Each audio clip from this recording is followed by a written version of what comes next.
Orang kaya yang gue perhatikan ya, itu konsumtif pakai hasil dari investasinya. Jadi bibitnya dia tanam, jadi pohonnya rindang, buahnya diambil dia makan. Maksudnya apa? Orang kaya nih, punya saham 100 miliar di perusahaan TBK. Dividennya 3%. Dia mendapatkan 3 miliar misalnya per tahunnya. 1 miliar itu dia pakai untuk beli Alphard mobilnya. Nah itu orang kaya. Orang miskin ya, duitnya 2 miliar, 1 miliar itu dipakai untuk beli Alphard. Nah itu orang miskin. Atau dia asetnya cuma 2 miliar, dia nyicil Alphard. Itu orang miskin pasti. Kalau kalian pernah dengar ada orang bilang, oh mau beli mobil A ini sebenarnya gampang lah, tapi lagi nggak pengen dulu, itu artinya itu pasti orang miskin. Karena orang kaya kalau sudah mampu beli aset seperti itu buahnya dari pohon. Itu hasilnya dari bibit yang dia tanam 10 tahun lalu. Orang yang bilang, oh belum mampu, bisa tapi nggak mau beli ini, itu adalah orang yang belum punya pohonnya. Ya.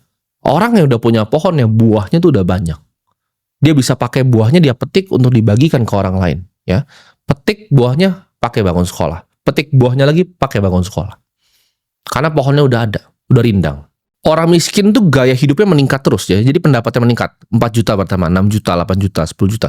Dia 10 juta pun gajinya, pengeluaran jadi 10 juta. Makan di restoran sedikit lebih mahal. 20 juta, oh lebih naik lagi dia. 50 juta, dia lebih naik lagi. Dia mulai nyicil BMW seri 3 itu gaji 50 juta. Gue beli mobil 1 miliaran pertama, itu di saat aset gue itu 100 miliar. Ya, udah menghasilkan bunga dari sana. Jadi ingat ya, kesimpulannya dari poin pertama ini adalah orang miskin tuh sibuk cari validasi.